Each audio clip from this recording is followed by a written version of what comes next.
Hello guys, welcome to VS educational place. Guys, उम्मीद है आप लोग अच्छे होंगे। गाइस, इस वीडियो में हम जानने वाले हैं दक्षिण एशिया की विविधता और बहुलवाद के बारे में, यानी कि दक्षिण एशिया के अंदर कितनी सारी विविधताएं पाई जाती हैं, यानी कि कितने सारे डिफरेंस पाए जाते हैं। अपने आप में ही अलग अलग चीज़ें कौन कौन सी पाई जाती हैं, जिसकी वजह से इनको हम अलग अलग कर सकते हैं भाषीय तौर पर, जातीय तौर पर।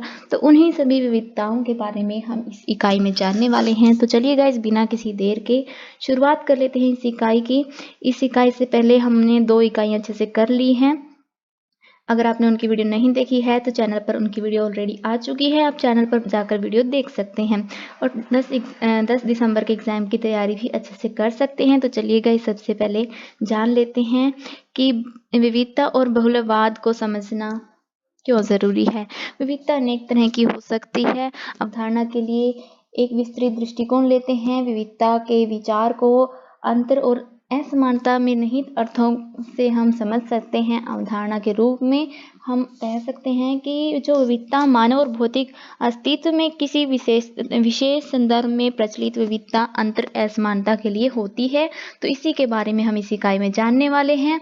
भौतिक क्षेत्र की असंख्य प्रजाति के विविध सह अस्तित्व का वर्णन करने का सबसे अच्छा तरीका है जैव विविधता।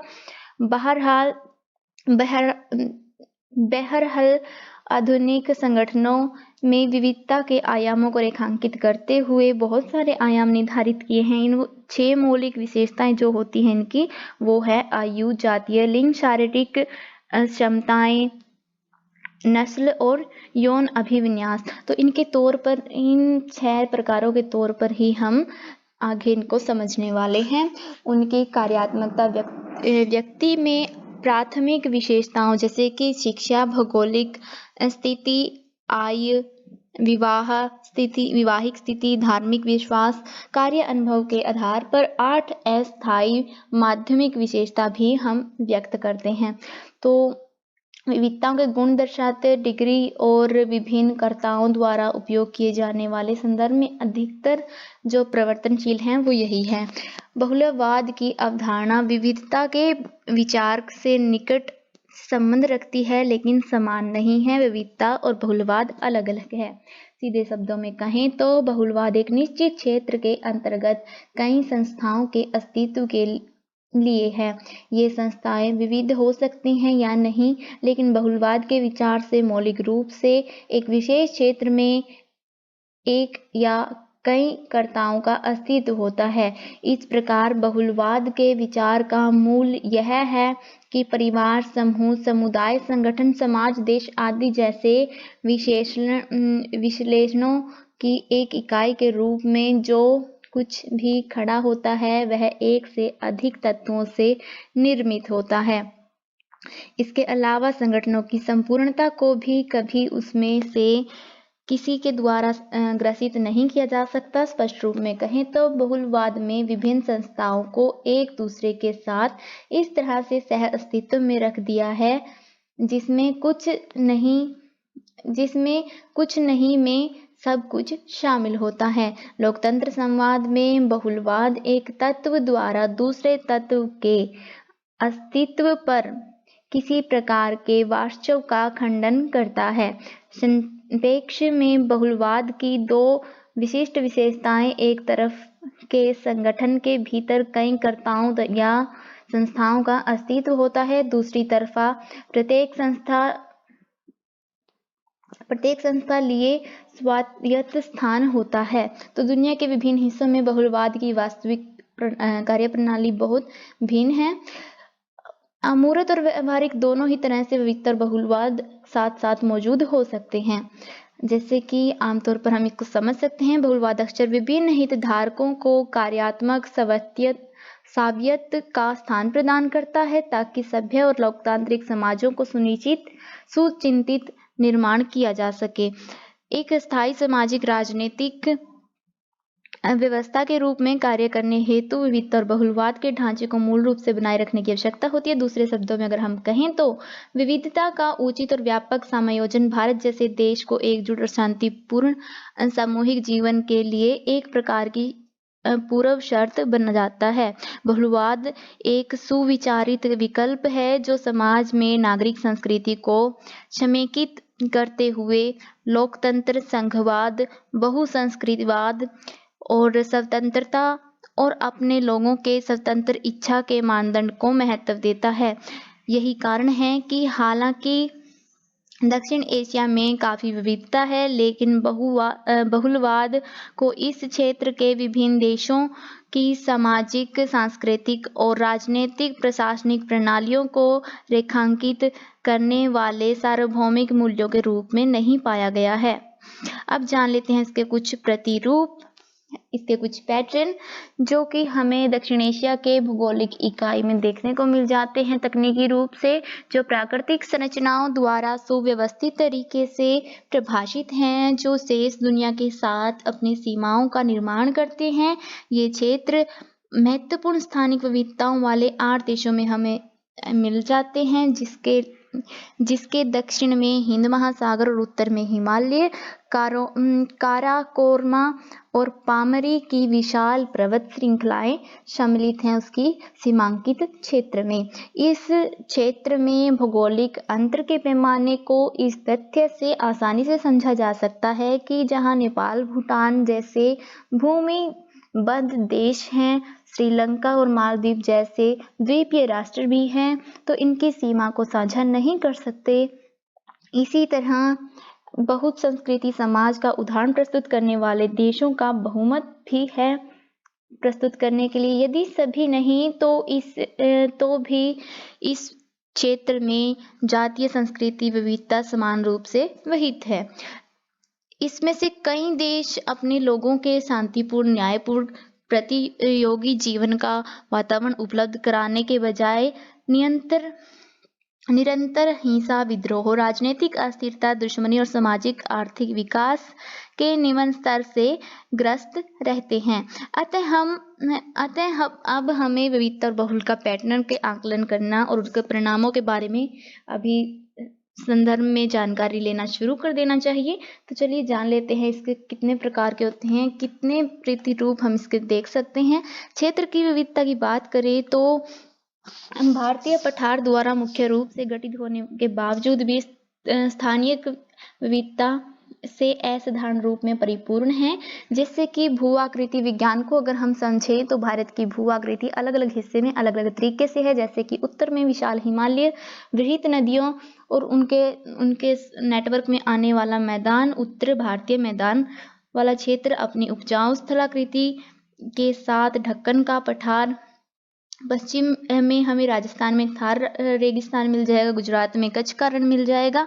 तो पूर्व, पश्चिम, दक्षिण में लंबे तटीय क्षेत्र हमें देखने को मिल जाएंगे, जिसमें बंगाल की खाड़ी, अरब सागर और हिंद महासागर से निर्मित होते हैं ये तटीय। इसके बाद अंडमान निकोबार एवं लक्षद्वीप के द्वीप समूह भी भारत की स्थानीय विविधता को आगे बढ़ाते हैं। तो इसके अलावा अगर हम पाकिस्तान की बात करें तो पाकिस्तान विभिन्न हिस्सों में कई प्रकार की भू आकृतियां, भौगोलिक संरचनाएं हमें देखने को मिल जाएंगी। तो इसी तरह अफगानिस्तान, बांग्लादेश में भी हमें अत्यधिक स्थानिक विविधता देखने को मिल जाएगी। भारत और पाकिस्तान के पैमाने और आयाम की नहीं है यहाँ बात हो रही है भौगोलिक विशेषताओं की, जो कि सभी देशों की अलग अलग है, जो उनके अधिकांश क्षेत्र पर हावी होती है। स्थलाकृति में सूक्ष्म अंतर और कुछ जलवायु की विविधता के प्रमाण हमें मिल जाते हैं। भारत और पाकिस्तान जैसे देशों में प्रचलित वृहत भू आकृति विज्ञान की विविधता की विपरीत दक्षिण एशिया भी अपनी अनूठी स्थानिक स्थिति वाले देशों से बना है, जो कई बार काफी समान और एक जैसे भी होते हैं। दूसरे शब्दों में हम नेपाल और भूटान के जो हिमालय के मुख्य हिस्सों में स्थित हैं, जो मुख्य रूप से अद्वितीय पहाड़ी भू आकृति विज्ञान की संरचना करते हैं। नेपाल के पास भारत की सीमा से लगे तराई क्षेत्र में मैदानी भूमि का बड़ा हिस्सा है। भूटान मुख्य रूप से एक पर्वतीय और पहाड़ी देश है। इसके अलावा भूगोल में बहुत कम विभिन्नता है, यदि कोई हो तो। दोनों देश पूर्णतः भूमिबद्ध है। इसकी खुले समुद्र की ओर पहुंच इनकी पड़ोसी के माध्यम से विशेष तौर से भारत के माध्यम से होती है। इसके विपरीत श्रीलंका और मालदीव दोनों हिंद महासागर में स्थित द्वीपीय राष्ट्र हैं। दोनों देश न केवल अपने भौगोलिक अस्तित्व में पृथक हैं, बल्कि भूभाग के अंदर स्थलाकृतिक विविधता न्यूनतम रूप में विद्यमान है। श्रीलंका में उत्तरी क्षेत्र के स्थलों में हमें मामूली अंतर मालूम पड़ जाएगा। मालदीव की अपनी छोटे भूभाग में एक समान भौगोलिक संरचना है। टेक्टोनिकस प्लेट के सिद्धांत के माध्यम से दक्षिण एशिया की स्थानिक विविधता को समझाया गया है। तो इस प्रकार महाद्वीपों के यूरेशियन प्लेट से टकराने से एक विशाल भारतीय ऑस्ट्रेलियाई प्लेट का निर्माण हुआ था, जो कि उत्तरी भाग विशिष्ट रूप से भारतीय प्लेट के रूप में जाना जाता है, और दक्षिण एशिया के उपमहाद्वीप को भूवैज्ञानिक आधार प्रदान कर दिया गया है। दुनिया के अन्य हिस्सों की तुलना में इसको इस क्षेत्र में मूलभूत भूभौतिकीय संरचनाएं काफी देर में अस्तित्व में आई।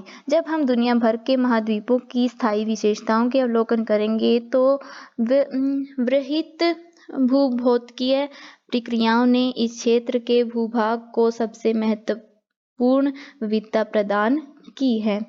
तो अब हम जान लेते हैं इसके अलावा संस्कृति और धर्म बहुलता के बारे में, जो कि दक्षिण एशिया के भौगोलिक क्षेत्र में बहुत ही ज़्यादा पाई जाती है। सांस्कृतिक और धर्म में बहुलता के पीछे बहुत से कारण हैं।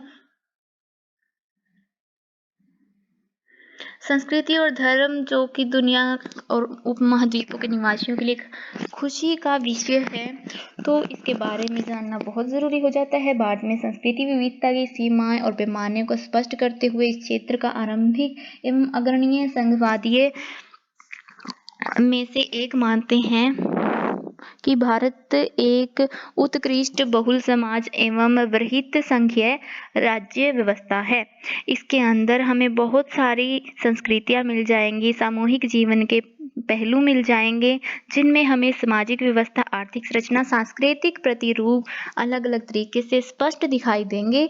भाषा, बोली समूह, धार्मिक समुदाय, जातीय, उपजातीय और सांप्रदायिक का ताना बाना भी हमें देखने को मिल जाएगा, जिसके अंदर हमें लोक कथाएं, लोक नृत्य, संगीतों, व्यंजनों और शिल्पों एवं जीवन की कलाकृतियों के भी दर्शन हो जाते हैं।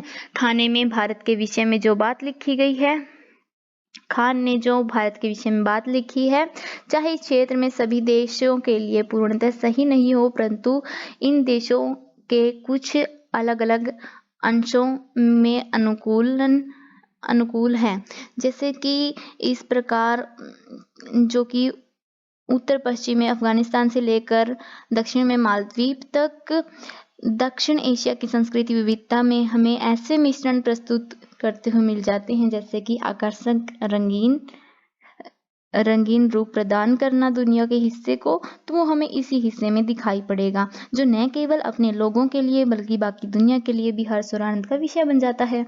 तो इस क्षेत्र में सांस्कृतिक बहुलता, धार्मिक विविधता भी विद्यमान है, जबकि उपमहाद्वीप दुनिया में कई महत्वपूर्ण धर्मों जैसे कि हिंदू, तब सिख धर्म, जैन धर्म, इन सब का उद्गम स्थल रहा है। ईसाई और इस्लाम धर्मों के अनुयायियों की संख्या यहीं पर बड़ी है। बौद्ध धर्म भी हमें यहीं पे देखने को मिल जाता है। तो इसी तरह इस क्षेत्र में बहुत सारे धर्मों का समावेश हमें देखने को मिल जाता है। पाकिस्तान, अफगानिस्तान और बांग्लादेश जैसे देशों की ऐसी स्थिति नहीं रही है। इन देशों में चरमपंथी इस्लामवादी इस्लाम के अलावा अन्य धर्मों में विश्वास करने वाले को बाहर निकालने या फिर मारने में काफी हद तक सफल रहे हैं। इसी वजह से देश में इस्लाम बढ़ा।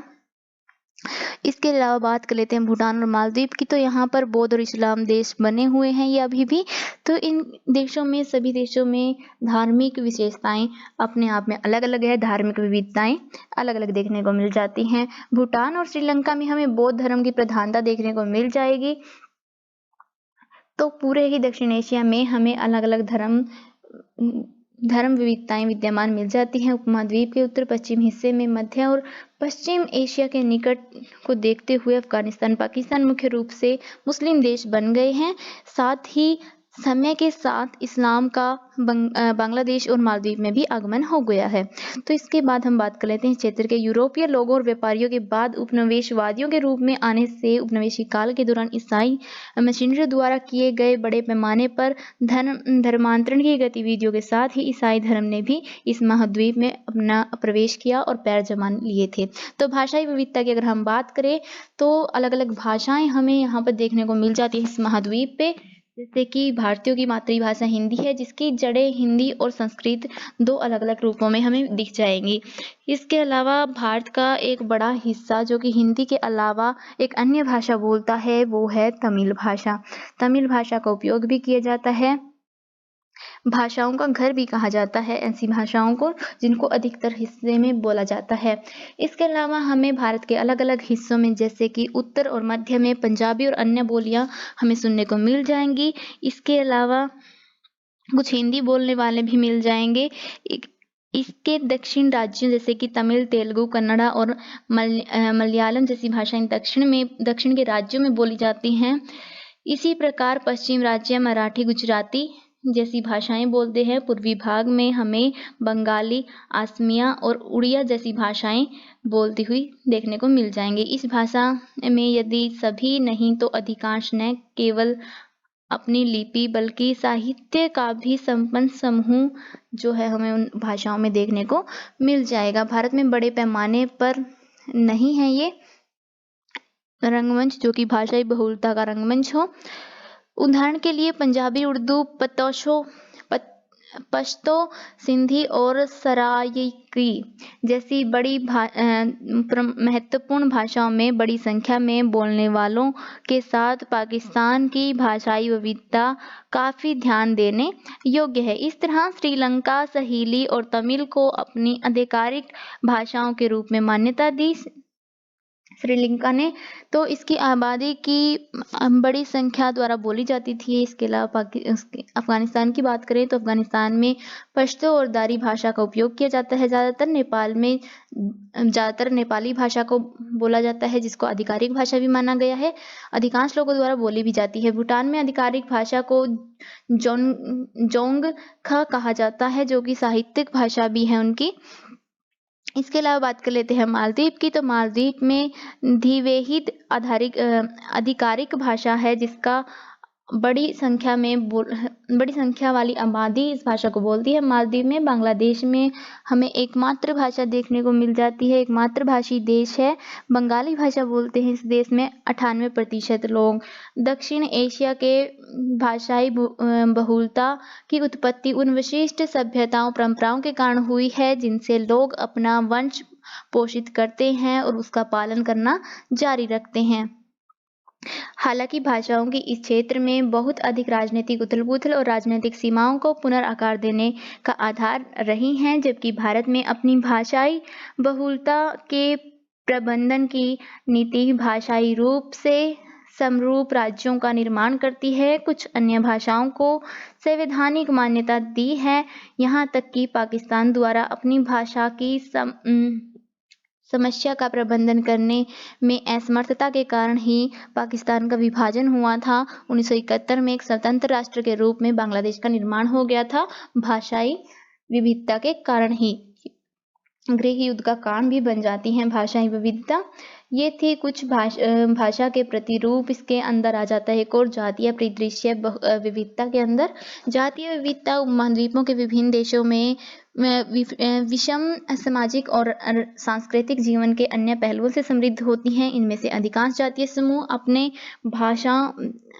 अपनी अलग भाषा भी होती है जिससे उनका अलग जातीय समूह निर्मित होता है जो अपने राष्ट्रीय ढांचे के भीतर स्वायत्त अस्तित्व का दावा करने में सक्षम बनती हैं। भारत में प्रमुख जातीय समूह इंडो-आर्यन, द्रविडियन, तिब्बती ब्राह्मण और तुर्की ईरानी शामिल हैं, जिनके असंख्यक उपसमूहों में स्थानीयकृत अभिव्यक्ति आश्चर्यजनक है। इसके अलावा तुर्क ईरानी जातियों वाले लोग मुख्य रूप से भारत के विभिन्न हिस्सों में रहने वाले मुसलमान हैं, जबकि तिब्बत बर्मन जातीय समूह पूर्वोत्तर भारत में के राज्यों को केंद्रीकृत करने वाले लोग हैं। तुर्क ईरानी वंशों के संबंधों के बावजूद पाकिस्तान की जातीय विविधता प्रमुख जातीय समूहों जैसे कि पंजाबियों, पश्तूनों, सिंधियों, सराइकी, मुहाजिर, बलूच, पहाड़ी और हिंद कोवन में परिलक्षित होते हैं। अफगानिस्तान में हमें बहुत सारे जातीय समूह देखने को मिल जाएंगे, जैसे कि पश्तून, हाजरा, ताजिक, उज़्बेक्स, एमाक, तुर्कमेन्स, नूरिस्तानी, पशाई, दुरानी, कोची, पामीरीस, गिलजी और गुज्जर। बांग्लादेश में प्रमुख जातियां विन्यास भारत और म्यांमार जैसे पड़ोसी देशों से लाई गई हैं। तो इसके अंदर हमें बंगाली, चमका, मरम, संताल, गारो, खासी, खूमी, रोहन, हिनगया और त्रिपुरी, कुकी, जूमा और पोंखो जैसे जातीय समूह शामिल मिल जाते हैं। श्रीलंका का जातीय पैटर्न में हमें बहुत सारी जातियों का संयोजन मिल जाता है। श्रीलंका में जो प्रमुख जाति है वो सहीली, तमिल और बरगेर, बेददास, माल्या, चेटी, भारत और पठान से संबंधित है। इसी तरह से वृहद जातीय विविधता निसंदेह इन देशों के सामाजिक चरित्र को विशिष्ट चरित्र प्रदान करती हैं।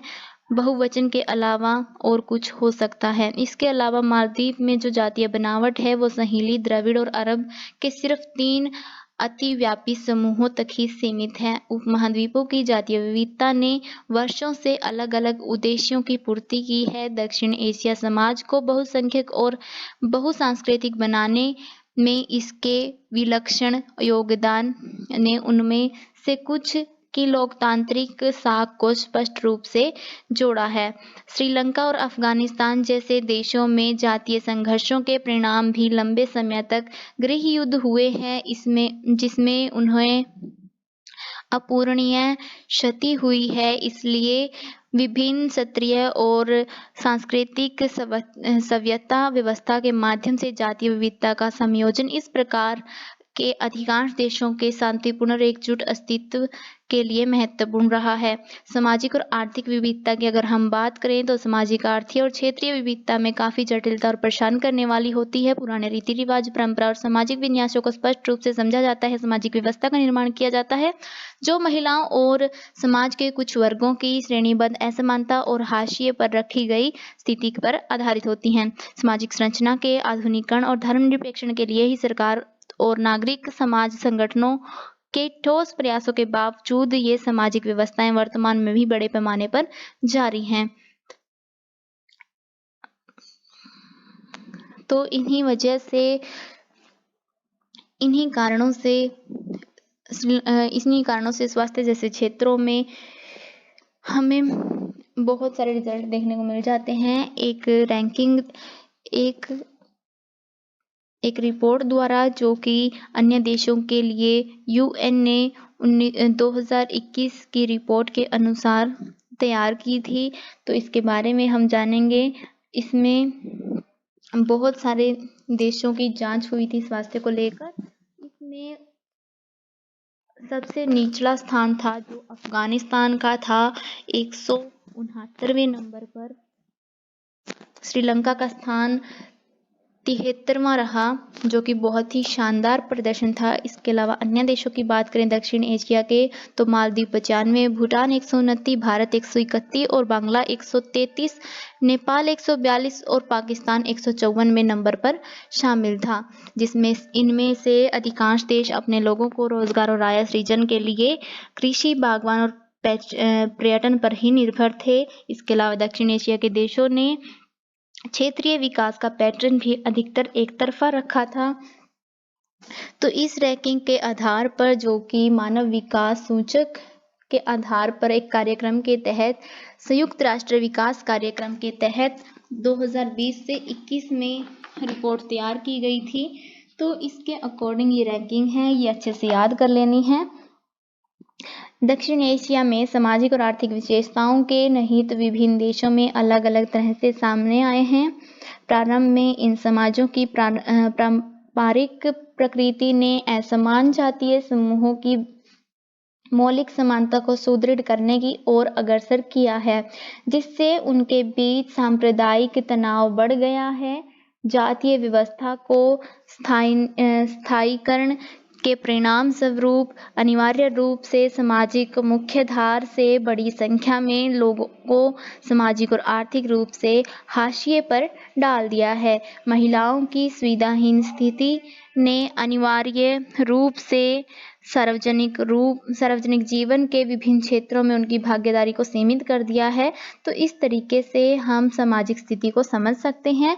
साथ ही आर्थिक व्यवस्था की बात करें तो कृषि प्राकृतिक ने पर्याप्त वित्त की कमी ने राज्य के कारीगर प्रौद्योगिक और आर्थिक विकास की दिशा में तेजी से कदम रखने की ओर अवसर नहीं दिए। इसके अलावा विकास में क्षेत्रीय असंतुलन ने अलगाववाद की सीमा तक भी स्वायत्तता आंदोलन की दिशा में भी मजबूत कारक के रूप में काम किया। इस प्रकार इस उपमहाद्वीप की सामाजिक आर्थिक विविधताओं ने इस क्षेत्र के विभिन्न देशों के लिए अलग अलग परिणाम उत्पन्न कर दिए।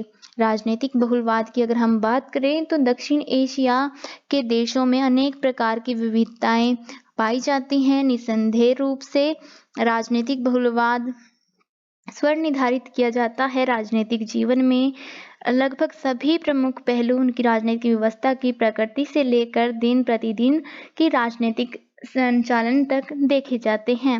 इसलिए यह आश्चर्य नहीं है कि भारत, पाकिस्तान, श्रीलंका, नेपाल जैसे क्षेत्रों में लगभग सभी प्रमुख देशों ने संघवाद को अपनी राजनीतिक व्यवस्था की स्थापना विशेषता के रूप में रखा है। इसके अलावा संघवाद उनकी संवैधानिक शर्तों में शामिल नहीं है। इस प्रकार विभेदक क्षेत्रीय और गैर क्षेत्रीय स्वायत्तताएं व्यवस्था बुनियादी ढांचे के रूप में उभरी हैं, अपनी विविधताओं का प्रावधान करने का प्रयास किया है। सरकारी प्रणालियों में भी अधिक मात्रा में बहुलता देखी जा सकती है। विभिन्न क्षेत्रों में जहां तक सरकार की प्रकृति का संबंध है तो भूटान को छोड़कर जो राजशाही बरकरार रखे हुए है, अन्य सभी देशों में गणतंत्रात्मक रूप का पालन किया जाता है। नेपाल इस क्रम में नवीनतम प्रवेश करता है। इसके अलावा इस तथ्य को देखते हुए कि उपमहाद्वीप काफी लंबे समय तक ब्रिटिश उपनिवेशक शासन के अधीन रहा है, उसके लिए ब्रिटिश राजनीतिक परंपराओं और रीति रिवाजों और मूल्यों से अच्छी तरह वाकिफ होना स्वाभाविक है। इसलिए यह बिल्कुल स्पष्ट था कि स्वतंत्रता के बाद इसमें से अधिकांश देशों ने वेस्टमिंस्टर प्रकार की संसदीय प्रणाली को ही अपनाया, जबकि भारत, पाकिस्तान, बांग्लादेश, नेपाल ने इस मॉडल का प्राचीन रूप अपनाया। भूटान और श्रीलंका ने सरकार की संघीय प्रणाली के लिए कुछ संस्करण किया। जहां तक दूसरों की बात है, केवल अफगानिस्तान और मालदीव जैसे देश हैं जहां राष्ट्रपति शासन प्रणाली है।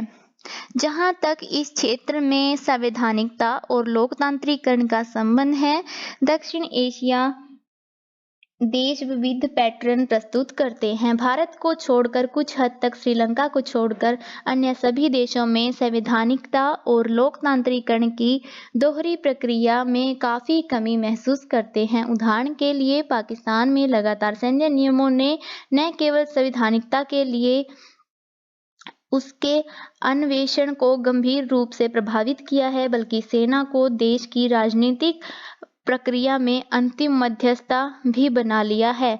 पाकिस्तान के बारे में सच है कि उसका बांग्लादेश के मामले में भी तर्क दिया जा सकता है, जिसने हाल ही में संवैधानिक और लोकतांत्रिक के लिए उल्लेखनीय लचीलापन दिखाया था।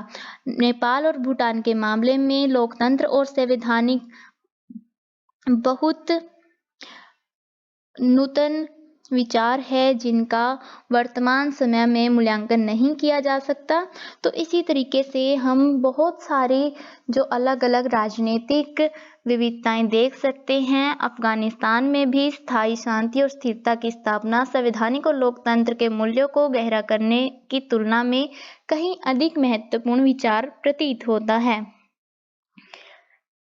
तो अलग-अलग राजनीतिक बहुलतावाद होने के बाद भी सभी देश अपने आप को संवैधानिक और लोकतांत्रिकरण प्रक्रिया में नाजुक स्थिति में बनाए हुए हैं। इसके अलावा बात कर लेते हैं विविधता और बहुलवाद का कार्य की कैसे कार्य करते हैं।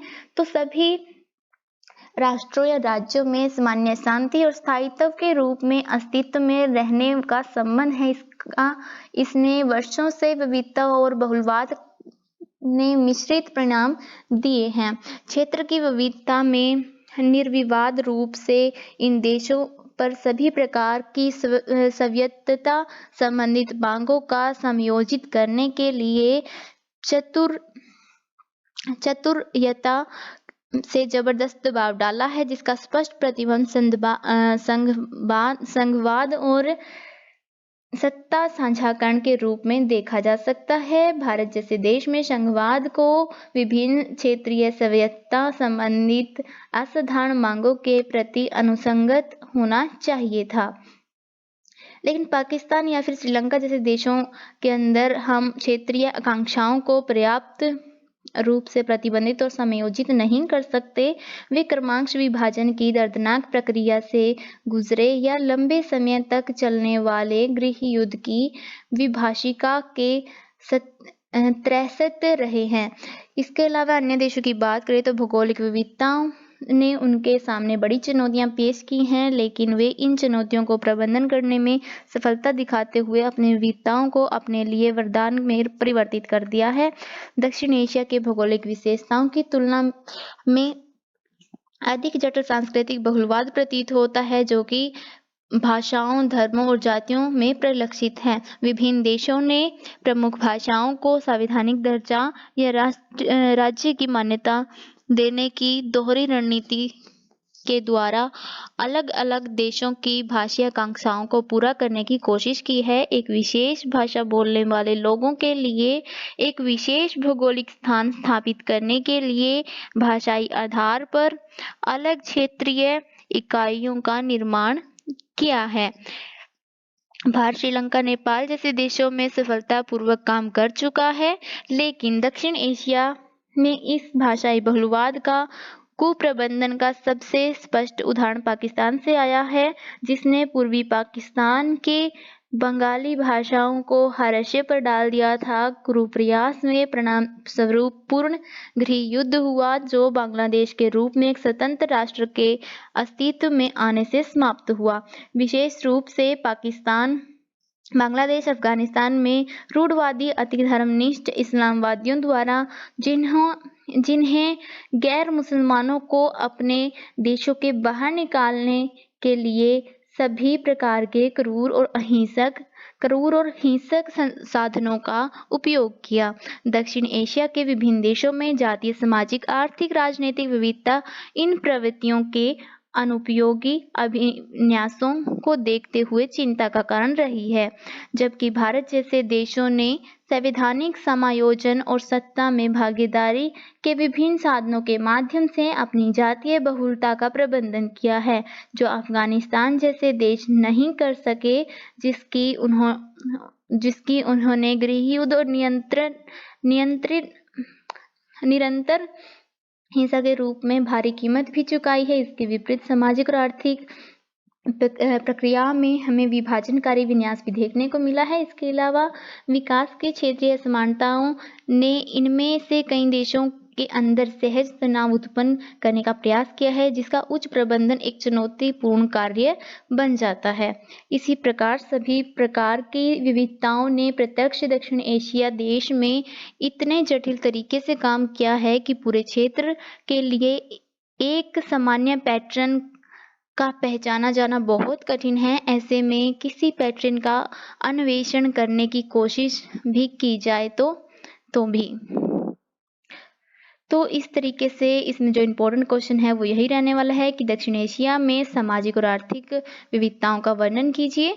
और इसके अलावा इसमें जो इम्पोर्टेंट है वो भाषाई विविधता सबसे इम्पोर्टेंट रहने वाली है इसके अंदर, भाषाई और जातीय विविधता। इसके अलावा हमने ये पूरा चैप्टर बहुत अच्छे से कर लिया है। नेक्स्ट वीडियो में हम जानेंगे चौथी इकाई के बारे में, बहुत अच्छे से करेंगे हम फोर्थ इकाई को। तो इस वीडियो में इतना ही। अगर आपको वीडियो अच्छी लगी हो तो प्लीज़ वीडियो को लाइक करके ज़रूर जाना। प्लीज़ गाइज वीडियो को लाइक करें, चैनल को सब्सक्राइब करें। ऐसी ही और वीडियोज़ के लिए बेल आइकन ज़रूर प्रेस कर दें ताकि आपको नोटिफिकेशन मिलता रहे। तो प्लीज़ गाइज वीडियो को लाइक करें, चैनल को सब्सक्राइब करें। Thank you for watching. Please guys like, subscribe and share. मिलते हैं नेक्स्ट वीडियो में।